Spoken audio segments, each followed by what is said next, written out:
Hello and welcome on 360 Sport on Trust TV. Adeni Aji Shafe. It's time to look at some stories in the world of sport. So for right now, when it comes to basketball, the team from Nigeria, Kwara Falcons, seems to be the beating child or whipping child of this tournament, BAL Africa, the 2023 edition. US Monastir defeat Kwara Falcons in third game. That's the third game they will be losing. They lost against REG of Rwanda. They also, the second game, they lost also against another team that is actually from Mali, AS Mali, in that particular game. But right now, they've lost another one, and Nigerians are asking the question, what is happening? 85-75. Kwara Falcons, Nigerian champions, seems not to be getting it right when it comes to this particular competition taking place in Dakar, Senegal. Well, I have in the studio, gentlemen, that's Jide Olushola. Good to have you. Yeah, good evening. Good to be here again. And also I have Chris Onokpego. Good to have you. It's good to be here once again. Okay, let's talk about this basketball story. Kwara Falcons they've been playing in Dakar, Senegal for the African Basketball League. This is their third game. They lost again. They lost against REG, Rwanda. They lost against AS Malen of Mali from Bamako. And now they've lost against US Monastir of Tunisia. What's happening? You know, the loss is just a reflection of our league. You know, the federation has been comatose for many years now. Crisis upon crisis, you know, and everything. And right now, there's no league in Nigeria. The only thing they have right now is just a tournament, a 4-day tournament, 3-day tournament, not a proper league. So how do I now expect now? Kwara Falcons came. They didn't come from a league. They didn't qualify through a proper league. It was through this tournament that they got their slot. So if the league is dead in Nigeria, how do you expect our team now to perform well on the African stage or even on the world stage? It's not possible. It's not just possible. So their loss now is a reflection of the decay right now in the Basketball Federation. And it's so sad that Kwara Falcons, they're making these are debut season in a BAL, and of course they will learn from this experience. But it just shows that our basketball league, our basketball sport as a whole in Nigeria, has gone down, and it's just unfortunate that because of ego crisis, leadership crisis, and everything. So when 12 fans suffer, fights, of course the grass suffer, and it is telling on Kwara Falcons. And every other club in Nigeria. And it's so painful because so many basketballers now are jobless in quotes because they are not doing anything right now. No league, no competition. So if you're not playing, how will you develop yourself? How will you be able to grow your skills when you're not playing? You're just there. Training is different from playing. Yeah, you can train, but when you play, your skills will get better. You'll be competitive. Yes, but then you just kind of basketball, go to court, train few hours. You can't compare that to actual action. So just unfortunate that Kwara Falcons are like this. I'm sure they'll learn from this. To add to what DJ just said, when you are training, when you play friendly match, you can't compare it with competitive match. When there is a trophy at stake or there is money at stake, you put more effort, you put more energy, you meet more difficult opponents. But when you are playing friendly match, they call it friendly. Of course, you play it as a friendly game. So you might not get the best, and that is what is happening. It's not just basketball. Before now it was our football also. When we go to the continent, we don't support our own. That is the major problem. We don't see, now we are not seeing Kwara Falcons as Kwara Falcons of Nigeria. We are seeing it as Kwara Falcons of Kwara States. That's how you are seeing it. The same thing with the football. We don't support our own. If you go to embassies when they are playing this continental game, when you go to embassy, you'll be surprised. From the embassy down to the stadium, you see excitement in those countries, especially these North Africans. But Nigeria here, we don't take them serious. So I still remember Rivers United. Yes. And NFL. Yes. Rivers United say, okay, they don't have any support from NFL. NFL say, well, a lot of issues here. We are not seeing it as when the commentator is talking, he say Rivers United of Nigeria. But here, back home is Rivers State. We don't see it as okay. Imagine where they are playing in Uyo. You can count the number of fans there that will come and watch. So a continental game. It means Kwara Falcons right now, they are really that thing look and dampen your morale as a player. It's not good. Well, from the way it is right now, Kwara Falcons, they've not been having it easy since they moved to Dakar, Senegal, to represent Nigeria and the BAL Africa. Well, this is the Sahara Conference. It will run till May before they will get the winner of this particular league. But right now, Kwara Falcons, they've lost game 3. They've lost first, second, and third. And we are hoping that maybe they can pick up the pieces from that particular angle of basketball. But from the way it is right now, it seems we need to get things right when it comes to basketball. It's really going down in Nigeria because no league is running, both for male and also for female. We need to really get into action, talking about the NBBF, Nigerian Basketball Federation, should do everything possible, just like I have said, that they will get all those leagues back on track. We are waiting. And from there, let's leave basketball, this slam and dunk sport. Quickly, let's talk about football. The round leader game is here again, but this time around, we start with the Europa League. Europa League will be coming up tonight. Matches will be played, and let's look at those games that are actually up for grabs for tonight. A big one between Sevilla, the king of this cup, Sevilla against Fenerbahce of Turkey. Feyenoord from Netherlands will be playing against Shakhtar Donetsk of Ukraine. Manchester United away to Spain, Real Betis. You have Freiburg, Juventus, Arsenal, Sporting Lisbon. You have Ferencváros from Hungary against Bayern Leverkusen of Germany. AS Roma of Italy, they play away to Real Sociedad. The Aro teams, Jose Mourinho there. Union Saint-Gilloise against Union Berlin from Germany. Those are the matches slated for tonight. And let's look at it maybe 2 by 2 or 1 by 1. Let's start with, we know Sevilla are very good in this cup. They won it severally, and even though at home, La Liga, they are not doing well. But do you see them being able to pick up here? Well, against a Turkish side, it's going to be very difficult for them. Luckily, I was in Turkey. Those guys there, they don't support the national team the way they support their club side. If you see where Galatasaray is playing, if you see when I went to the World Cup under 20, we can count the number of spectators in the pitch. But when Galatasaray, Fenerbahce, Besiktas, when they are playing, you see the stadium with jam-packed. Massive support. So that their support alone can intimidate the opponent. so Sevilla should be going to be difficult for Sevilla. Well. They are struggling seriously. They've changed coach. It's not working.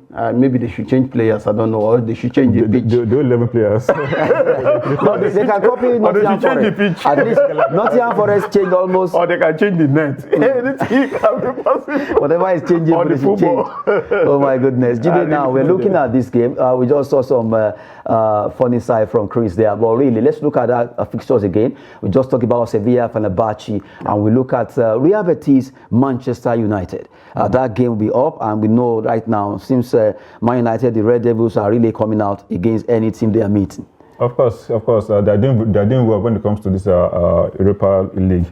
I think the first leg ended 1-0 in favor of Man U, and so let's see. They want to build on that momentum, you know. After that 7-0 loss against Liverpool. Don't remind them now. I need to remind them. Wait. 7 United. Don't remind them. Oh my goodness. What actually got me laughing is when you say don't remind them now. Seriously. No, since that loss now, of course, they picked up the momentum a little bit, and I think maybe they're not angry that how can we lose that scandalously. Funny enough, it's not as if the Liverpool actually, after that win against Man U, they lost and they've been losing. And the funniest, if that thing has happened in Nigeria, we will say it's what do they call it? Whether they settle somebody. Okay, bribery. Yes. Go ahead, Jide. So, but then, so I see Man U, of course, trying to build on that momentum and get the job done against the Red Betis to get to the quarter, to get to the next stage of the tournament. So, but then for Sevilla, Fenerbahce, like you said earlier, these guys are really struggling. But then anything can happen in football. Fenerbahce fans, they can ginger them up as well. So no, these fans, let's see how we can shut them out up. Maybe this can propel their season, and they never can tell until when. But they don't have it good this season at all. Okay, let's hear from you. Man United, Real Betis. Do you think they can up their antics against Real Betis? Luckily, I think Man U, they are the one that is stopping me from watching my Super Story on Thursday. Anyway, for Betis, if you watch the first leg, Man U actually struggled. Betis almost equalized, so it's not going to be easy for them, even though they know how to beat this Spanish team. But Betis, they are a very good side. They gave Real Madrid serious trouble this season. So I won't be surprised if Man U eventually. But Man U, just like he said, they've picked up ever since they lost that 7-0. It was actually caused by fatigue. It's not as if they are not good. Man U, very fantastic. Even before this season, I've been saying it. After Man City, they have the best of players. It's just for the coach to put them together. And the coach is gradually coming up. So if they actually crash out, it's not as if they are not good enough. It's because Real Betis they are also a fantastic side. Fantastic side there. Tough one between Real Betis and Manchester United going up tonight. And now let's look at another one that has to do with Germany. Freiburg team that's from Germany now will be hosting Juventus, who wins that battle. Juventus, despite being deducted a 15 points, they still never gave up. And they have been doing well so much when it comes to football over there in Italy. And right now, transferring that to Europa Cup, Juventus will be coming out against Freiburg from Germany. Can they do it against Freiburg? The old ladies, no matter what it is, if they are down, they always rise. That's what's about Juventus. No matter what happens to them, they always come out from the ashes. And once they come out from the ashes, they come out bright. And though they've had their challenges in the league with the 15 points and everything, but then in this league now, I still see them going to do very well. They will do very well. They might not win the tournaments, but they'll do very well. They will cross all the hurdles and get probably to the semi-finals or even the finals. I still believe in Juventus in this. They just had a very bad, not bad, ill luck. Scandals here and there. I don't know why Juventus is always involved in scandals. I think management. I think the management loves some. They love corruption. They always love to cut corners. They love bribery corruption in that Juventus, and they're almost like a cabal. The players, it's also spreading to Spain now. The family that owns Juventus, the Agnelli family. I don't know. It seems right from time they should understand that. Although we know Italians, they are mafia. But really, Juventus should watch out, because I remember when the first one that happened, they went to Serie B that time, and even though they bounced back instantly, they won almost all their games. But really, you see that this one popping up shows that it means even all this while you are still down in this game of fixing matches, bribery and all that. It's part of it. Even some of them do gamble. They gamble with it also. They know what they are getting. That's why you cannot stop them. It's just like stopping somebody that uses drugs. You want to stop somebody that uses drugs. It's going to be very difficult. It will take a long time. And don't be surprised. It's like a competition. Because the first one they had, somebody else was there.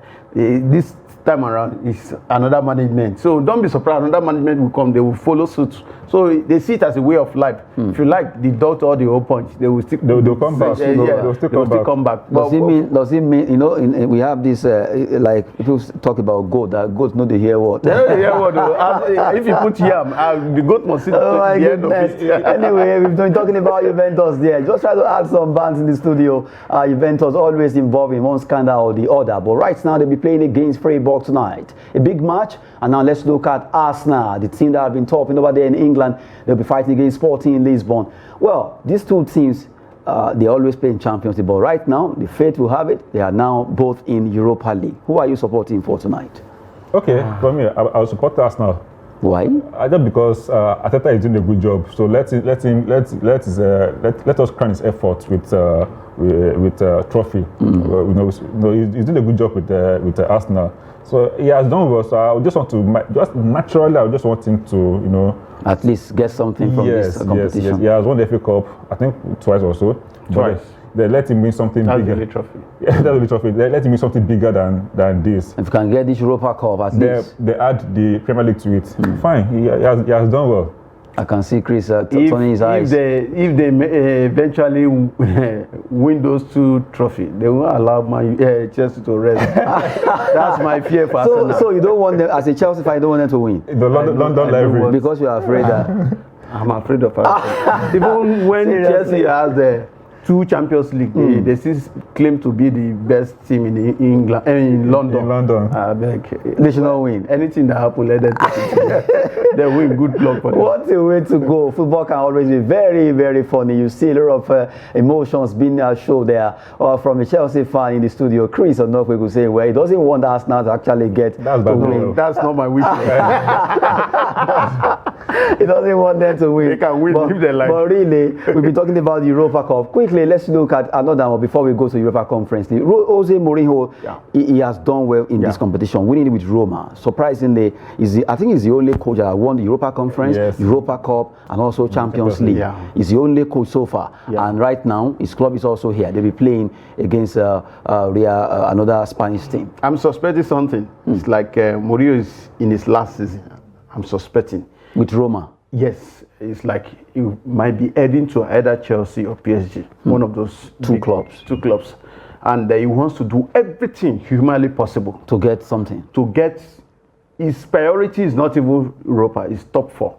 If you can get that top 4. For Champions League. Be a parting gift for them. And you know, Roma, for a very long time, they've been struggling. They don't have trophy to their name, just like Tottenham before he won that thing. And now he wants to give them another parting gift, which is to get either the top 4 or Europa. You know, Mourinho, he knows how to do this thing. He knows how to play himself to the final. And once he mistakenly gets to the final, it's going to be difficult. That word on the line, mistakenly. If you put knife on his neck, Mourinho, you can't stop it. He must get it. So I think that's what I'm suspecting. Tottenham for that error by sacking him before that. That was a blunder. And that would have opened up a way for them to win. If he had won that thing for Tottenham. Because Tottenham, they actually have those players.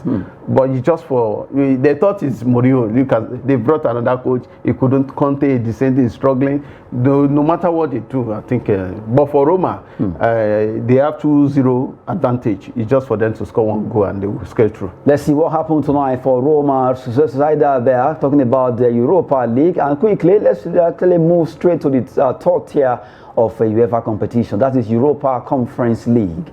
Europa Conference League will be up, and we look at matches slated for tonight. Quickly, let's look at those games that will be coming up. You have Djurgårdens from Sweden against Les Poznan of Poland, Fiorentina from Italy, away to Sivasspor. Ahmed Musa playing that club. You have Slovan Bratislava versus FC Basel of Switzerland. Lazio away to AZ Eichmann from Netherlands. You have OGC Nice, Teremoffi from France against Sheriff Tiraspol. Villarreal, Samuel Chukwueze against Anderlecht of Belgium, and AEK Larnaca away to West Ham United in the London City. Well, who wins those battles? Let's look at them 2 by 2. Well, I think I should be focusing. First of all, let's look at Sivasspor Fiorentina. Maybe because of Ahmed Musa at that club. Fiorentina is a team from Italy, and right now, do you think Sivasspor stand a chance against Fiorentina?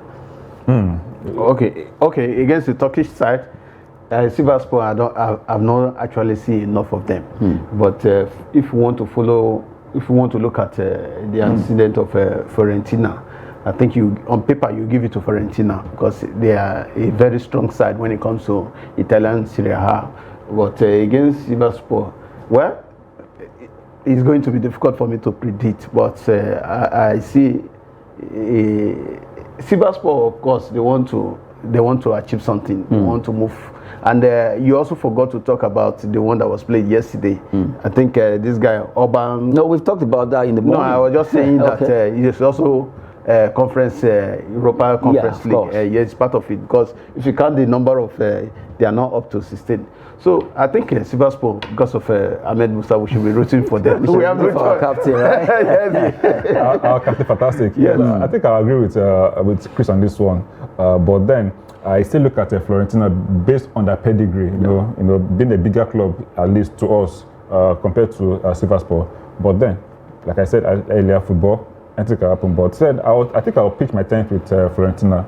Let me put aside my affinity with Super Eagles captain, but then I'll still stick with Fiorentina. Well, we'll be talking about Fiorentina versus Sivasspor. They are a big match. Let's see who wins this game. 1967 Sivasspor versus one of the oldest teams in Italy, Fiorentina. Now, let's quickly look at, still looking at the game of the Europa Conference League. We look at West Ham will also be playing. West Ham, we know how it is in London. Can they escape this when it comes to playing against AEK Larnaca? the Amas. Of course, they can hammer their way through to victory. They can use it well. They can use it well. They even have to. So the two hammers can break down Lanaka. Yeah, so of course, and if you look at Lanaka's logo, that's an helmet, so they can carry hammer, break the helmet. What a way to go. But really, West Ham United, I think David Moyes, although it's surprising that to some extent, even though he's struggling, but the management are like, okay, continue, let's see what you can still do concerning this club. It's actually a good coach. It's just that, you know, some coaches, they are not good at bringing players in, and some players, not coaches, some players, they don't know how to fit in. Some of them are not very good, especially if they are not playing from the same league. You know, he brought in Skamaka, or what's the name of that guy? Very good player, but he has not been able to settle down. And he's also distorting the program of the team, because West Ham, if you watch them very well, they play good football. But when it was after they brought in these new players that it's actually affecting their performance. So they've not gelled. Yes, they've not gelled. So against and they are playing at home. Some teams are actually good in Europe, just like Chelsea. They're not playing well at home. They've been in the 10th position for how many months now? The same to West Ham, they're not doing well at home. But in Europe, for them to have gotten to this stage shows that they're doing well. So I won't be surprised if they win today's match. Won't be surprised they win today's match. Just give me you details of those games that will be coming on. Let's look at the fixtures again before we move to transfer story. Those games that will be up in the Europa Conference League. You have OGC needs to be playing against Sheriff Tiraspol. Terremofe is there. Villarreal against RSC rather. Anderlecht of Belgium. They will also be coming up. Those are the two matches. We're looking at them because we have two Nigerians. Terremofe, Villarreal. Villarreal, yeah, Chukwueze too is also in Villarreal. And of late, he has been starting games before now. When the new coach came in, he was putting him on the bench, but you have seen the qualities in him, and the guy has been delivering. So Villarreal, of course, they are also a good side. It's just that they are in 6th position in the Spanish league. I think they should be able to beat Anderlecht, the Belgian side. They should be able. What about OGC needs now? Do you think they can also scale through for Terremofe? Yes, they can. When it comes to all this kind of clubs now in this competition, anything can bring up any surprise any day, anytime. So the team you expect to win this match might even come around and disappoint you. But for OG, I think they will go through. I think they will just go through. OG needs to actually go through. We're looking at the Europa Conference League there. And right now, matches will be up for grabs. Let's look at those clubs that will be escaping. By the time Friday comes, they will be doing the draws there. Quickly, we'll run through some story in the world of transfer gossips, where it came out that Lionel Messi right now to receive 220 million euros. That's 193 million a year to join a Saudi Arabian club. Another one says Barcelona manager Xavi wants Man City midfielder AK Gundogan to join club. He wants him in Manchester City. That's Xavi of Barcelona. Chelsea PSG are keen on Mönchengladbach midfielder Manu Kone. Manu Kone has been a subject of discussion, and right now PSG, Chelsea are really looking at the Borussia Mönchengladbach midfielder Manu Kone there. And the last one says West Ham and eyeing a move for Werder Bremen striker Niklas Füllkrug. Füllkrug right now could be coming to Manchester United right now because David Moyes is already setting up an eye on that particular player. But before we wrap it up, just shortly, we talk about a very summarily, let's talk about Lionel Messi. Ronaldo is already in Saudi Arabia. Messi could be going there. We just had 220 million euro. That's legal blood money. Honestly speaking, these players are just cashing in big time. It's been good for Messi to go to Saudi Arabia and just enjoy his money. He has won everything. Yes. What is he waiting for? They will give him the best of life. I just hope that PSG will not corner him and say, okay, one more year. The PSG cannot even offer him what Saudi, though Saudi owns PSG. Yeah. But being inside Saudi Arabia itself as a country, they will give him the best of life. What does he want that they will not give him? I think okay, so that should be Qatari. 35 years. Qatar should be the one for PSG, not Saudi. Yes. So whatever Arab, they'll give him the best. He's 35 years old. He has won everything he can win. So just go there and get your and retire, live retirement benefit. Large. If I was Messi, I would go to Saudi. That's why we are not Messi. Yeah, honestly. That's why I'm not forgetting forgiving my father for stopping me from playing football. Imagine the kind of money I'm hearing now. Oh my goodness. Honestly, big money. Okay, if you have been playing football by now, at least you two, No matter what, even if it's 1,000 of the money, to go a long way. Oh my goodness, what a way to go. We've been talking about Lionel Messi going to Saudi Arabia. Probably it could be Al Ittihad. News are already coming up with 220 million euro, 193 million pounds. It could be 19 million pounds richer when it comes to signing for that particular club. It would be nice to see the rivalry. That's the rivalry between himself and Ronaldo. But that will be a good one if he moves. Let's see what will be happening concerning Lionel Messi. Those matches will be coming up tonight. But I have in the studio Chris Okpe. We're good to have you once again. It's good to be here once again. Good one. Jide Olushola, thanks very much. Thank you for having me. I am Adeni G. Shafe. Sport is always business and fitness. Thanks for watching.